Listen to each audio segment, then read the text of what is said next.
Hello everyone, আসসালামু আলাইকুম। গত ভিডিওতে আমরা রিভার্সিবল সেল ইনজুরির মেকানিজমটা দেখছিলাম। আজকে আমরা ইরিভার্সিবল সেল ইনজুরির মেকানিজমটা দেখব। সো এখানে তোমাদেরকে আমি একটু আগে থেকে দেখিয়ে রাখি যে রিভার্সিবল সেল ইনজুরি কিন্তু আমরা এই যে এইভাবে ফ্লো চার্ট আকারে আমি পয়েন্টগুলো খুব সুন্দর করে নোট করছিলাম, দেন হচ্ছে আমরা খুব সুন্দর করে শিখছি। আসলে কিন্তু রিভার্সিবল সেল ইনজুরির মেকানিজমটা অনেক ইন্টারেস্টিং ছিল। তো ঠিক একইভাবে আমি ইরিভার্সিবল ইনজুরিটাকেও ফ্লো চার্ট আকারে সাজিয়েছি। তো আশা করি আজকেও আমরা অনেক সুন্দর করে পড়বো এবং হচ্ছে অনেক ইন্টারেস্টিং হবে। আর জিনিসগুলো কিন্তু আসলেই ভিতরে অনেক ইন্টারেস্টিং। তো দেখি কিভাবে করে রিভার্সিবল সেল ইনজুরি ডেড পর্যায়ে পৌঁছায়। আর এর আগের দিন তো দেখছিলামই রিভার্সিবল কীভাবে করে হচ্ছে একটা সেল নিজেকে হচ্ছে রিকভার করে তার পূর্বের অবস্থানে ফিরে আসে। তো দেরি না করে শুরু করে এইখানে হচ্ছে আমি কি লিখছি প্রথমে, সেভিয়ার মেমব্রেন ড্যামেজ।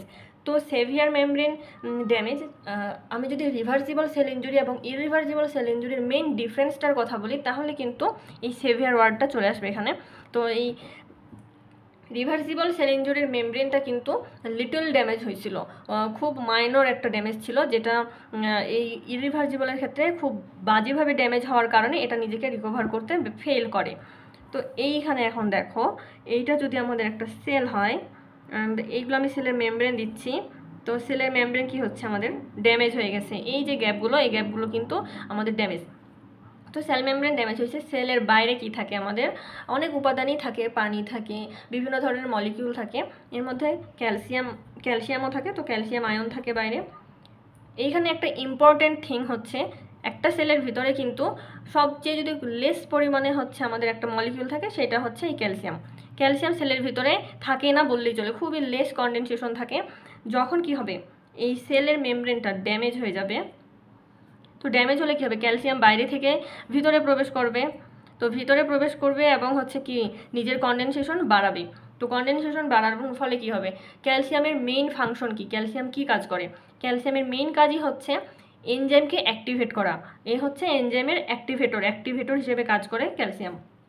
তো এইখানে এখন আসো, এইখানে লিখছি increase calcium influx into cells, মানে এই ক্যালসিয়ামটা কি করবে, সেলের ভিতরে ইনফ্লাক্স হবে এবং নিজের কনডেনসেশনকে ইনক্রিজ করবে অ্যান্ড অ্যাক্টিভেট করবে হচ্ছে কি ও এনজাইমকে। তো এইখানে হচ্ছে ফসফোলাইপেজ, যদি আমি ফসফোলাইপেজের কথা বলি তাহলে দেখো যে ফসফোলাইপেজ কি, এই ওয়ার্ডটা থেকে কিন্তু বোঝা যাচ্ছে ফসফোলিপিড কি হচ্ছে, ফসফোলিপিডের ডিগ্রেডেশন, অর্থাৎ ডিগ্রেডেশন না, ফসফোলিপিডের হচ্ছে ব্রেকডাউন, ডিগ্রেডেশন না, ব্রেকডাউন, ফসফোলিপিডের ব্রেকডাউন। তো ফসফোলাইপেজের কাজই হচ্ছে ফসফোলিপিডকে ব্রেকডাউন করে ফেলা। আর ফসফোলিপিড কোথায় থাকে, একটা সেলের মেমব্রেনের মধ্যে তো কী থাকে, আমাদের ফসফোলিপিড বাইলেয়ার পড়ছি, তো ফসফোলিপিড থাকে। তো এই ফসফোলিপিডকে ও কী করবে, ব্রেকডাউন করবে। এখন cell membrane and mitochondrial damage. তো সেলের ভিতরে আমাদের কী থাকে, মাইটোকন্ড্রিয়া থাকে, আরও বিভিন্ন ধরনের গলগি বডি, এগুলো এন্ডোপ্লাজমিক রেটিকুলাম, বিভিন্ন রকমের এলিমেন্ট থাকে। তো এই এলিমেন্টগুলোর যে মেমব্রেনগুলো ছিল, এগুলো আস্তে আস্তে ড্যামেজ করা শুরু করবে। তার মধ্যে মেইন যেটা হচ্ছে আমাদের মাইটোকন্ড্রিয়া। যেহেতু একটা সেলের মাইটোকন্ড্রিয়া হচ্ছে কি এটিপি উৎপাদন করে, অর্থাৎ শক্তি উৎপাদন করে। তো যখন এটিপি উৎপাদন করতে পারবে না মাইটোকন্ড্রিয়া, অর্থাৎ মাইটোকন্ড্রিয়া নিজেই টোটালি ড্যামেজ হয়ে যাবে, তাহলে কিন্তু সেল আস্তে আস্তে পুরোপুরি ডেড, মানে ও মৃত্যুর দিকে ধাবিত হচ্ছে, ওরা রিকভার করার কোনো পসিবিলিটি নেই। তো এইখানে যেটা হবে যে লার্জ অ্যামারফাস ফ্লকিউল্যান্ট ডেনসিটিস, এইখানে লার্জ অ্যামারফাস ফ্লকিউল্যান্ট ডেনসিটিস অর্থ হচ্ছে ক্যালসিয়াম যখন হচ্ছে আমাদের সেলের ভিতরে প্রবেশ করলো, তো সেলের ভিতরে যদি আমাদের হচ্ছে মাইটোকন্ড্রিয়া থাকে, আমি এখানে একটু দেখাই, এটা যদি আমাদের মাইটোকন্ড্রিয়া হয়,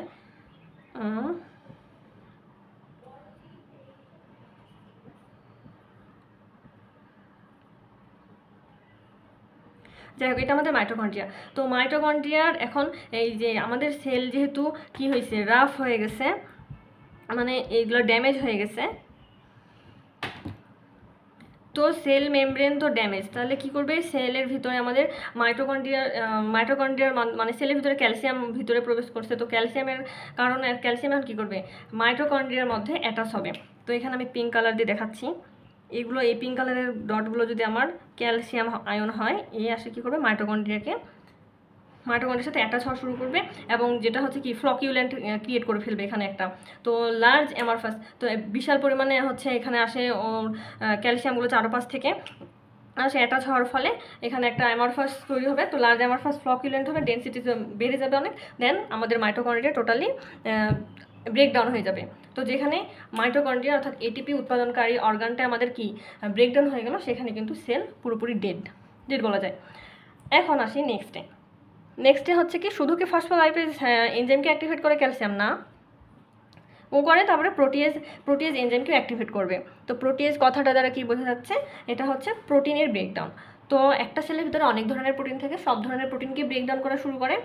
দেন মেইন যে প্রোটিনটা সেটা হচ্ছে স্কেলেটন প্রোটিন। তো স্কেলেটন প্রোটিন অর্থাৎ সাইটোস্কেলেটন হচ্ছে আমাদের কি সেলের হচ্ছে মেইন যে কঙ্কাল কাঠামোটা সেটার প্রোটিনগুলোকে ড্যামেজ করা শুরু করে। তো আস্তে আস্তে কি হয়, তাহলে কি যদি ওর কঙ্কালটাই ড্যামেজ হয়ে যায় তাহলে তো একটা সেল এমনিতেই মৃত্যুর দিকে ধাবিত হবে, তো ও পুরোপুরি ডেড। তাহলে এইভাবে আস্তে আস্তে কিন্তু সেলটা কি হচ্ছে ডেডের দিকে এগোচ্ছে, যার কারণে এটা হচ্ছে আমাদের কি ইরিভার্সিবল প্রসেস, যেটা আর পূর্বের অবস্থায় ফিরে আসবে না। এরপরে আসে নিউক্লিয়াস। এই নিউক্লিয়াস এটা হচ্ছে কি নামটা শুনে বোঝা যাচ্ছে যে এটা হচ্ছে নিউক্লিয়াসের সাথে রিলেটেড। এই নিউক্লিয়াস কি হচ্ছে কি ব্রেকডাউন করে। তো নিউক্লিয়াস এনজাইম হচ্ছে নিউক্লিয়ার ডিএনএ ড্যামেজ, তো নিউক্লিয়ার ডিএনএকে ড্যামেজ করা শুরু করবে। এইখানে আমি একটু দেখাই, এটা যদি আমাদের একটা নর্মাল সেল হয়, এটা হচ্ছে নর্মাল নিউক্লিয়াসের ভিতরে যে ক্রোমাটিনগুলো থাকে ক্রোমাটিন, তো এটা আমি এখানে লিখতেছি নর্মাল। তো এটা নর্মাল সেল, নর্মাল নিউক্লিয়াস যার ক্রোমাটিন এগুলো স্বাভাবিক পর্যায়ে ছিল। তো এখন এখানে ধীরে ধীরে কি ঘটবে, একটা প্রসেসিংয়ের মধ্য দিয়ে কিন্তু ড্যামেজ হবে নিউক্লিয়াসটা, হুট করে হবে না। যে পিকনোসিসের কি হবে, আস্তে আস্তে নিউক্লিয়াসটা কিন্তু কনডেনসেশন বাড়বে, এর ঘনত্ব বেড়ে ক্রোমাটিনগুলো একত্রিত হয়ে কি কনডেনসেশন অনেক হাই করে ফেলবে। তো এই কাহিনীটাকে হচ্ছে আমরা বলতে পারি, এটা হচ্ছে আমাদের কি কনডেনসেশন বেড়ে গেল, তো এটাকে পিকনোসিস মানে হচ্ছে কনডেনসেশন বেড়ে যাওয়া।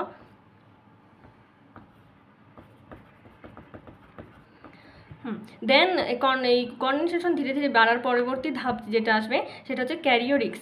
তো ক্যারিওরিক্সে আবার কি হবে,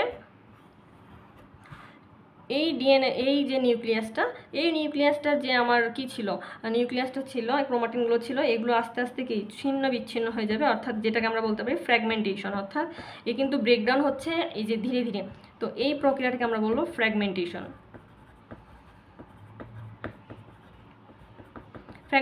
বা হচ্ছে ক্যারিওরিক্স। এরপরে আসবো ক্যারিওলাইসিস, লাস্ট যে ওর সিচুয়েশনটা, লাস্ট যে পজিশনটা সেটা হবে ক্যারিওলাইসিস, অর্থাৎ পুরোপুরি এর ভিতরে আর কোনো নিউক্লিয়াসই থাকবে না, নিউক্লিয়াস কিন্তু গায়েব হয়ে গেছে, মানে এটা ব্রেকডাউন হয়ে পুরোপুরি ধ্বংস। তাহলে একটা সেলের যে মেইন ফাংশনগুলো ছিল, আমাদের মেইন এলিমেন্টগুলো ছিল, মাইটোকন্ড্রিয়া যেটা শক্তি উৎপাদন করতো, ওর সাইটোস্কেলেটন যেটা ওর কঙ্কাল কাঠামোটা ধরে রেখেছিল, দেন ওর হচ্ছে নিউক্লিয়াস যেটা ওর প্রাণ, সেটাও যদি হচ্ছে ড্যামেজ হয়ে যায় তাহলে কিন্তু আস্তে আস্তে কী হবে, পুরো সেলটাই ডেড হয়ে যাবে, এটার কোনোভাবেই রিকভার করার পসিবিলিটি নাই। তো এই হচ্ছে আমাদের ইররিভার্সিবল সেল ইনজুরির মেকানিজম। ইন্টারেস্টিং না আসলে? তো মেইন ফাংশন তাহলে কোথা থেকে ক্রিয়েট হচ্ছে, আমাদের ওর মেমব্রেন ড্যামেজ হওয়ার কারণে ক্যালসিয়াম ভিতরে ইনফ্লাক্স করার ফলে। তো ক্যালসিয়ামে হচ্ছে এনজাইমগুলোকে অ্যাক্টিভেট করার কারণে, এই এনজাইমগুলো অ্যাক্টিভেট হওয়ার ফলে ব্রেকডাউন হচ্ছে ওর মেইন যে অর্গানেলগুলো এগুলো। তো তো হচ্ছে এখানে এই সেল ডেথ আবার দুই ধরনের হয়। তো একটা আমাদের নেক্রোসিস সেল ডেথ, একটা অ্যাপোপ্টোসিস সেল ডেথ। আমরা নেক্সট ভিডিওতে হচ্ছে আবার এই নেক্রোসিস সেল ডেথ কীভাবে করে হচ্ছে, আবার অ্যাপোপ্টোসিস ডেথটা মানে কীভাবে কোন পর্যায়ে হচ্ছে অ্যাপোপ্টোসিস ক্রিয়েট হচ্ছে, এগুলো আমরা দেখব। সেই পর্যন্ত সবাই ভালো থেকো, সুস্থ থেকো, আল্লাহ হাফেজ।